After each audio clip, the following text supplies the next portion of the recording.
Our sport has a bright future ahead. Every day, around the world, new federations spring up.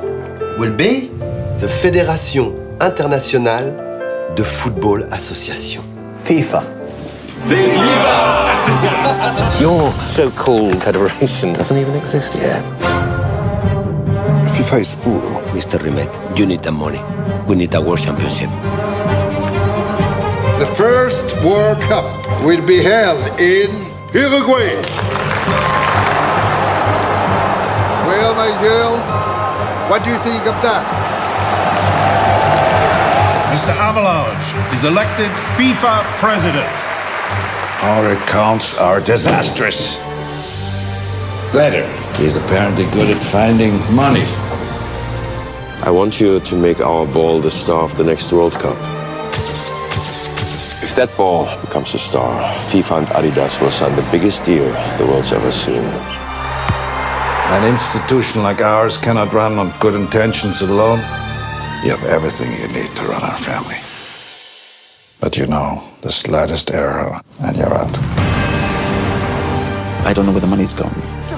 I mean, I have my suspicions. You've been betrayed. You could go to prison. The whole machine's going to blow up, and me with it.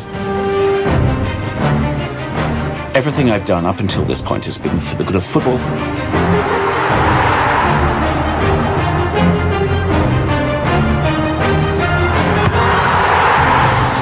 Gentlemen, remember, you're making history. Jadi bagaimana sih awalnya muncul ide untuk diselenggarakan event Piala Dunia? Apakah turun lewat wangsit ataukah lewat ocehan ODGJ di pinggir jalanan? Yang jelas hal itu bermula dari keresahan beberapa orang yang mulai aware dengan perkembangan sepak bola yang masif di wilayah Eropa pada awal abad ke-19. Kompetisi sepak bola yang dipelopori oleh Inggris ini makin berkembang sehingga membuat sekelompok orang yang dipimpin oleh Karl Anton Hirschman, seorang bankir asal Belanda, nekat menulis surat kepada Mr. Frederick Wall, seorang ofisial dari FA Inggris. Pada tahun 1904 itu, dia mengajukan usul agar mereka membuat sebuah federasi yang membawahi olahraga sepak bola secara lebih meluas agar kelangsungan olahraga ini lebih terstruktur dan terorganisir. Maka pertengahan tahun 1904 itu, Karl Anton Hirschman dengan ditemani dua orang rekan berkunjung ke kota London untuk menemui Frederick Wall. Di sana dia menjelaskan bahwa grup mereka ingin membuat sebuah federasi sepak bola yang membawahi seluruh negara Eropa. Sebagai penghormatan kepada negara yang telah membidani kompetisi sepak bola, mereka akan mengangkat Lord Kinnaird, presiden FA saat itu, untuk menjadi presiden federasi mereka. Frederick Wall ternyata menganggap remeh ide tersebut. Sebagai negara penemu sepak bola, dia merasa bahwa mereka tidak perlu untuk membuat organisasi persatuan sepak bola. Dia mentah-mentah melepeh orang-orang yang nantinya akan menjadi founder dari FIFA ini. Ditolak mentah-mentah di London tentunya membuat mereka gondok luar biasa. Sekelompok orang ini pun kemudian berkumpul di kota Paris. Mereka ini terdiri dari orang Prancis, Belgia, Belanda, Spanyol, dan Denmark. Mereka sepakat untuk tetap maju meskipun tanpa kehadiran orang Inggris. Persetan dengan para lord itu. Akhirnya disepakati bahwa federasi mereka adalah organisasi yang nantinya akan membawahi semua kompetisi yang berlangsung di negara mereka masing-masing dengan aturan yang diseragamkan. Dipilihlah Robert Guerang, seorang Prancis, untuk menjabat posisi presiden.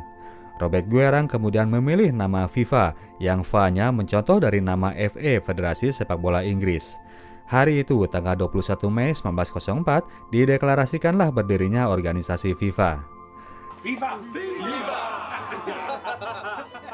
Dengan berdirinya organisasi FIFA, Robert Guerang dan Karl Anton Hirschman mengejar target agar mereka bisa membuat kompetisi yang melibatkan seluruh klub di benua Eropa. Siapapun itu yang berminat untuk ikutan gabung. Mereka tetap mendambakan agar suatu saat Inggris akan merapat bersama mereka. 20 tahun pun berlalu dan nyatanya sampai saat itu FIFA tidak kunjung bertaring di kancah sepak bola. Level prestasi tertinggi dari olahraga tersebut masih berada pada event Olimpiade. Saat itu Presiden FIFA dijabat oleh seseorang yang bernama Jules Rimet, seorang pengacara yang begitu menggilai olahraga sepak bola. Sebagai pengacara, orang ini lebih lantang dalam hal bicara.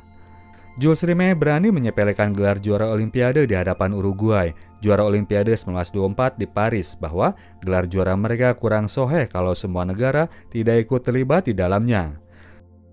Jules Rimet melakukan hal itu selain memang beneran mengungkap opini, juga sebagai ajang cari sensasi agar FIFA mulai dibicarakan oleh orang. Sampai saat itu, nama FIFA ternyata masih belum dihiraukan, padahal sepak bola sudah sedemikian maju dengan pesat, sampai-sampai klub di Amerika Selatan mulai berlomba untuk berkonversi menjadi klub profesional. Jules Rimet mengajak rekannya untuk memanfaatkan momen itu. Dia mengusulkan untuk membuat ajang World Cup yang melibatkan semua tim di seluruh dunia. Saat itu, ide tersebut masih dianggap ide gila oleh para rekannya. Dilepeh oleh media, ternyata aksi Jules Rimet tadi telah menarik perhatian Enrico Guerro, duta besar Uruguay untuk negara Belgia. Mereka pun saling berkoresponden dan suatu hari Mr. Guerro mengajaknya untuk bertemu. Tahun itu, sudah di tahun 1925, Mr. Guerro menyampaikan bahwa meskipun mereka sudah juara di Olimpiade, namun negara dan rakyat mereka masih menginginkan sesuatu yang lebih. Mr. Guerro siap untuk ngejabanin ide Jules Rimet untuk menyelenggarakan event Piala Dunia. Syaratnya, penyelenggaraan harus dilakukan di negara Uruguay 5 tahun ke depan di tahun 1930. Kebetulan negara ini sedang kebanyakan uang, mereka siap untuk menanggung semua dana. Jules pun setuju dengan syarat bahwa Uruguay tidak akan berusaha untuk mempengaruhi wasit. Jules Rimet tetap menginginkan agar integritas FIFA bisa dipertahankan. Selain itu, Jules Rimet juga minta bagian dari hasil penjualan tiket untuk kas FIFA karena waktu itu organisasi ini memang masih kismin. Mr. Guerro menyanggupi semua syarat Rimet. Setelah melalui rapat dan sebagainya, tahun 1928, akhirnya FIFA mengumumkan penetapan penyelenggaraan Piala Dunia yang nantinya akan dilakukan tiap 4 tahun sekali di negara yang berbeda-beda. Semua pemain, baik itu amatir atau pro, dipersilakan untuk disertakan. Tidak ada perbedaan kasta, kelas masyarakat maupun warna kulit. Setelah semuanya diatur sedemikian rupa, pada tahun 1929 diumumkanlah negara penyelenggara Piala Dunia pertama, sang negara pemodal yaitu Uruguay. Persiapan sendiri memang telah dilakukan Uruguay sejak dini dan pada bulan Februari 1930 mereka sudah pada tahap akhir pembangunan Stadion Centenario di kota Montevideo, sebuah stadion yang berkapasitas 100.000 penonton, terbesar di dunia untuk saat itu. Jules Rimet sendiri sibuk di Prancis untuk mempersiapkan piala yang akan menjadi trofi kemenangan event World Cup. Dia meminta jasa Abel Leffler, seorang seniman pahat asal Prancis, untuk membuatkan piala tersebut dengan desain yang megah dan akan dilapis dengan sepuhan emas. Juni 1930, Jules Rimet ngecek kondisi di Montevideo. Mr. Guerro mengabarkan bahwa stadion telah siap, rumput Inggris sudah ditanam dan sebagainya, membawa optimisme kepada Jules Rimet yang kemudian akan berangkat bersama timnas Prancis berlayar dengan kapal laut. Padahal saat itu sebetulnya Stadion Centenario masih belum rampung, bahkan hingga awal Juli ketika Jules Rimet menginjakan kaki di stadion tersebut. Namun demikian, stadion megah itu berhasil rampung sebelum acara dimulai dan Piala Dunia pertama pun berhasil dilaksanakan. Seperti kita semuanya tahu bahwa saat itu juaranya adalah tim biru langit Uruguay. Tuan rumah pun terpuaskan, demikian juga dengan FIFA yang sekarang sudah mendapatkan legitimasinya di mata dunia. Momen yang diharapkan akan menjadi momen lepas landas bagi FIFA ternyata harus ambiar dikarenakan situasi politik dan ekonomi dunia yang mulai pelik memasuki era tahun 30-an. Uang dari hasil Piala Dunia kemarin itu telah mereka invest di pasar modal Amerika yang mana pada tahun 1931 mengalami kehancuran yang kemudian berefek mereka pun harus ikutan bangkrut. Kantor FIFA di kota Paris ludes barangnya habis disita. Akibatnya Karl Anton Hirschman sang banker memutuskan untuk undur diri. Sebuah momen yang ngenes yang telah merusak atmosfer olahraga terjadi pada Olimpiade Berlin 1936, di mana saat itu Adolf Hitler menolak kasih jabat tangan kepada Jesse Owens. FIFA kemudian membuat sebuah rapat besar untuk membahas hal tersebut. Sikap dan ideologi antisemit ini sangat dibenci oleh Jules Rimet yang sangat memegang teguh kesetaraan. Apalagi ketika kemudian perwakilan Jerman di FIFA sama sekali tidak menyatakan permohonan maklum. Mereka hanya ngeles bahwa itu hanya urusan sepele saja. Sebelumnya pada tahun 1934, pada penyelenggaraan Piala Dunia di Italia, semangat fair play juga telah terkontaminasi. Saat itu yang menjadi juara adalah tim tuan rumah, namun kemenangan mereka tidak didapat dengan hasil yang fair. Pemerintahan Mussolini menjadikan event Piala Dunia 34 itu sebagai ajang propaganda. Maka dari itu, mereka pun menghalalkan segala cara untuk membuat timnya menjadi juara. Periode tersebut, suasana di dalam federasi sama sekali tidak kondusif. Demikianlah, setelah pelaksanaan Piala Dunia di Prancis tahun 1938, aktivitas olahraga sepak bola pun harus libur panjang karena pecahnya Perang Dunia Kedua. Untungnya orang FIFA masih bisa ngantor karena mereka sebelumnya telah pindah markas ke Zurich, negara Swiss, sebuah negara yang bersikap netral. Tahun 1942, sebuah memori kelam malah harus terjadi kembali. 26 Agustus 1942, tragedi memilukan harus terjadi di kota Kiev, Ukraina ketika para pesepak bola asal klub Dinamo Kiev habis dibantai oleh pasukan Nazi. Kala itu terjadi pertandingan persahabatan antara pasukan Jerman melawan tawanan camp yang mana mereka itu adalah anggota klub Dinamo Kiev. Pertandingan tersebut dimenangkan oleh tim tawanan yang membuat pasukan Nazi menjadi murka karena mereka merasa dihina. Semua anggota tim dieksekusi dengan tembakan di belakang kepala. Jules Rimet dan FIFA-nya tidak bisa berbuat apa-apa mengenai hal tersebut.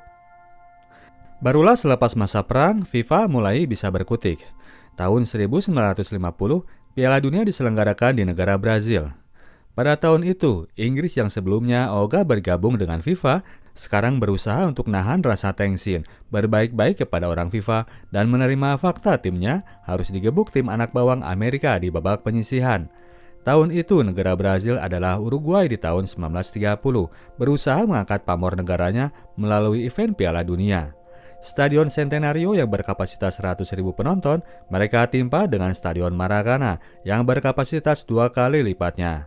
Seperti ekspektasi, mereka pun sukses melaju ke babak final dan kebetulan lawan mereka berikutnya adalah Uruguay. Pemerintahan dan rakyat Brazil sangat berharap bahwa tim mereka akan keluar sebagai pemenang dan membawa kejayaan kepada negaranya sebagai sebuah negara yang saat itu sedang bergerak maju. Segala lapisan masyarakat di negara itu begitu menggilai olahraga sepak bola. Jadi ketika akhirnya pada awal babak kedua, Brazil berhasil memecah kebuntuan, harapan itu seperti di depan mata. Namun tiba-tiba harapan itu meredup ketika 10 menit kemudian Uruguay berhasil menyamakan kedudukan 1-1 dan makin gelap ketika di menit 77 Uruguay membuat gol keduanya. Harapan itu pun sirna seiring bunyi peluit yang dibunyikan oleh wasit. Seluruh warga Brazil auto merayakan hari berkabung nasional. Jules Rimet pun jadi serba riku untuk menyerahkan pialanya kepada tim pemenang. Pada tahun 1954, Jules Rimet berhenti menjabat Presiden FIFA dan masih sempat menyaksikan Piala Dunia terakhirnya di tahun tersebut yang berlangsung di negara Swiss yang dimenangkan oleh Jerman. Legenda FIFA ini kemudian menghembuskan nafas terakhirnya 2 tahun kemudian di tanah kelahirannya di Prancis, meninggalkan legasi Piala Dunia yang ia wariskan kepada dunia. Inggris sebagai negara yang melahirkan kompetisi sepak bola akhirnya mulai bertaji di dalam organisasi FIFA ketika mereka memunculkan nama Stanley Rous sebagai Presiden FIFA yang mulai menjabat di tahun 1961. Pada tahun 1966-nya, mereka pun untuk pertama kali bertindak menjadi tuan rumah dan kemudian berhasil muncul menjadi juara. Posisi Rous sendiri saat itu mendapatkan tantangan dari orang Brasil yang sangat ambisius, yaitu João Havelange. Di Piala Dunia 70 yang berlangsung di Meksiko, untuk pertama kalinya tim Afrika kembali masuk ke Piala Dunia setelah sebelumnya absen selama 36 tahun.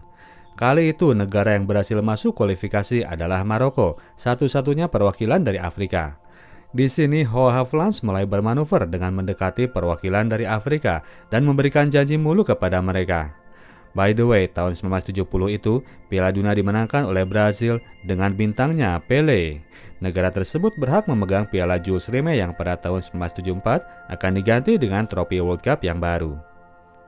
Pada acara pemilihan Presiden FIFA yang dilakukan pada tahun 1974, Havelange berhasil memenangkan hasil voting berkat dukungan dari negara-negara benua Afrika.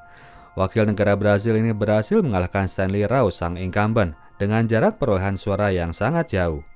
Untuk pertama kalinya, posisi Presiden FIFA diduduki oleh orang dari negara dunia ketiga. Stanley Rous mengakui kekalahannya dari Havelange, namun tetap berkomentar pedas atas manuver saingannya itu yang telah merangkul negara-negara yang ia anggap sebagai terbelakang. João Havelange memberi argumen bahwa Stanley Rous ini nggak punya visi. Menurut Havelange, masa depan sepak bola itu justru malah ada di negara-negara Afrika, Asia, dan benua Amerika. Menjalani posisi barunya sebagai Presiden FIFA, Havelange langsung menghadapi tantangan yang serius menghadapi penyelenggaraan Piala Dunia 78 di Argentina. Sampai tahun 1975 itu, mereka masih belum mendapatkan sumber pendanaan. Direkrutlah beberapa marketing baru yang mana salah satunya adalah Sepp Blatter, orang Swiss yang suatu hari akan menjadi Presiden FIFA. Sepp Blatter direkrut karena keahliannya dalam hal marketing. Pada saat momen Piala Champions di Paris, dia berhasil menggait Coca-Cola, perusahaan yang identik dengan event Olimpiade. Berikutnya dia pun melakukan pertemuan dengan perusahaan Adidas di Jerman. Horst Dassler, anak dari Adi Dassler sendiri, memang mencanangkan untuk ikut terlibat dalam sponsorship event Piala Dunia 78. Tidak seperti Olimpiade yang dia pandang terlalu kental dengan urusan politik, World Cup adalah eventnya rakyat. Tidak akan ada satu negara pun yang berani melarang timnya memboikot Piala Dunia, seperti yang akan dilakukan negara-negara Afrika terhadap Olimpiade Montreal 1976. Adidas telah menyiapkan semua aparel untuk seluruh pemain dan wasit. Mereka pun akan menawarkan sebuah kontrak yang besar hanya dengan satu syarat, bahwa FIFA akan menjadikan satu produk mereka untuk menjadi bintang Piala Dunia Argentina. Produk itu adalah bola sepak bikinan mereka yang dikasih nama Tango. FIFA pastinya setuju dan Havelange pun terpuaskan dengan kinerja Blatter. Berlangsunglah event Piala Dunia 78 di Argentina yang menjadi penjeda dari perasaan takut rakyat Argentina yang saat itu sedang mengalami tekanan dari diktator Jorge Rafael Videla. Argentina pun tampil gemilang dengan bintangnya, mantan pemain Pelita Jaya Mario Kempes. Mereka berhasil merebut gelar setelah mengalahkan Belanda di partai final. Terpuaskan dengan kinerja Sepp Blatter yang punya andil besar dalam mensukseskan Piala Dunia 1978, berikut program yang kontinu dalam pengembangan sepak bola di benua Afrika dan Asia. Havelange kemudian mengangkat Direktur Pengembangan Sepak Bola FIFA itu sebagai Sekjen FIFA. Memiliki seorang sekjen yang energik, Havelange jadi makin woles melaksanakan tugasnya sebagai presiden. Pada tahun 1982, Sepp Blatter mengendus bau busuk yang ia curhatkan kepada Horst Dassler. Suatu hari ia hendak mencairkan uang untuk gaji pegawai dan di situ ia menemukan bahwa kas FIFA dalam keadaan kosong. Blatter kemudian mencoba menghubungi Havelange yang mana teleponnya nggak diangkat-angkat. Lalu ia pun nanya sekretaris dan akuntan, semuanya nggak ada yang ngasih jawaban yang gamblang. Akhirnya untuk gaji bulan itu ia putuskan untuk ambil dari rekening pribadi. Sepp Blatter tahu, namun saat itu ia berusaha untuk menutupi demi kepentingan organisasi. Piala Dunia tahun itu diselenggarakan di negara Spanyol yang mana memunculkan kecurigaan akan adanya sebuah skandal. Kedua insiden itu kebetulan melibatkan timnas Jerman. Yang pertama adalah insiden Shame of Gijón. Dalam pertandingan itu, Austria diduga mengalah untuk memberikan kemenangan kepada tim Jerman untuk menyingkirkan Aljazair yang sebelumnya sukses membantai tim Panzer. Yang kedua adalah terjangan kaki Tony Schumacher kepada bek Prancis Patrick Battiston ketika terjadi momen one-on-one. Tony Schumacher tidak mendapatkan hukuman apapun, sementara Patrick Battiston harus kehilangan 2 gigi dan patah 3 tulang rusuk karenanya. FIFA sebagai organisasi yang berwenang diminta jawabannya kepada publik dan Havelange menyuruh Sepp Blatter untuk menghadapi media. Ketika para wartawan itu sedang mencecar dengan pertanyaan-pertanyaan yang menyudutkan, sang presiden pun lolos kabur lewat pintu samping. Sepp Blatter masih tetap mencoba menutupi semuanya. Nyatanya, lewat 2 petinggi FIFA ini, organisasi tersebut memang makin melebarkan sayapnya dari tahun ke tahun. Bisnis demi bisnis mereka lakukan dengan event World Cup berikutnya yang sukses terselenggara, yaitu 86 di Meksiko dan tahun 90 di Italia yang melibatkan Diego Armando Maradona sebagai aktor utama. Pengembangan terus dilakukan yang mencakup diselenggarakannya Piala Afrika dan Piala Dunia Sepak Bola Wanita secara konsisten. Pada momen final Piala Dunia 1994 di Amerika, Havelange menyatakan bahwa ia sudah siap untuk pensiun dan berencana menyerahkan tahta kekuasaan kepada Sepp Blatter. Tentunya dengan skema yang nantinya akan ia atur. Havelange hanya minta satu syarat, sehabis pensiun dia nggak pengen diganggu dengan segala kegaduhan. Dalam kata lain, Havelange ingin agar Sepp Blatter menutupi apapun itu bau busuk yang berpotensi merusak namanya. Sepp Blatter pun setuju. Havelange masih terus menjabat sampai tahun 98 menjelang Piala Dunia di Prancis. Selepas Piala Dunia, Sepp Blatter yang naik sesuai dengan rencana kemudian melakukan seminar dengan ke-24 perwakilan Komite FIFA. Menghadapi Piala Dunia 2002 di Korea Jepang, di sini Sepp Blatter meminta agar semuanya mengikuti aturan main yang akan ia terapkan, jangan kong kali kong dengan pihak manapun. Tuduhan yang belak-belakan itu membuat semua anggota jadi tersinggung. Presiden sebelumnya tidak pernah memperlakukan mereka seperti itu. Entah ada sangkut pautnya ataupun tidak, namun setelah itu bau busuk di internal FIFA makin hari jadi bikin orang penasaran. Edgar Wilcox, seorang jurnalis investigasi, seringkali menghubungi Sepp Blatter untuk meminta keterangan. Sepp Blatter masih tetap membisu, entah menutupi borok Havelange ataupun sekaligus menutupi boroknya sendiri. Efek bola salju pun terjadi. Pada akhirnya FIFA jadi kesulitan untuk mendapatkan partner bisnis untuk Piala Dunia Korea Jepang karena reputasi buruk yang sedang mereka hadapi. Apalagi setelah buku Edgar Wilcox yang menulis analisa tentang rahasia dapur FIFA mulai dirilis ke depan publik. Sepp Blatter kemudian diminta resign oleh rekan komite, namun ia menolaknya. Datanglah kemudian Presiden FIFA ini mengunjungi sang guru Wau Havelange. Di situ Havelange memberikan input dan trik agar Blatter masih terus terpilih sebagai presiden pada Kongres FIFA 2002 di kota Seoul. Berkat turun tangan sang guru di belakang layar, pada tahun 2002 itu, meskipun dalam kondisi tersudutkan, Sepp Blatter kembali terpilih menjadi presiden FIFA dan pada tahun 2004, dia mengumumkan terpilihnya Afrika Selatan untuk menjadi tuan rumah Piala Dunia 2010. Sebuah impian Blatter yang menginginkan pemerataan dalam power dunia sepak bola. Meskipun pada akhirnya hal itu harus menjadi ironi karena Sepp Blatter sendiri harus mundur tahun 2015 lalu karena dugaan kasus korupsi dan suap berkaitan dengan terpilihnya Qatar untuk menjadi tuan rumah Piala Dunia tahun ini. Namun demikian, di luar masalah kisruhnya internal FIFA, impian para founder FIFA sendiri dan juga aspirasi para penggemar sepak bola agar olahraga ini makin berkembang dan meluas ke seluruh pelosok dunia telah terwujudkan. Jadi di luar skandal apapun yang terjadi di dalam FIFA, kita mungkin gak akan peduli dan pastinya akan tetap berusaha menikmati Piala Dunia Qatar bulan November nanti yang untuk pertama kalinya dilangsungkan di musim pendingin di tengah suasana kompetisi sedang berlangsung.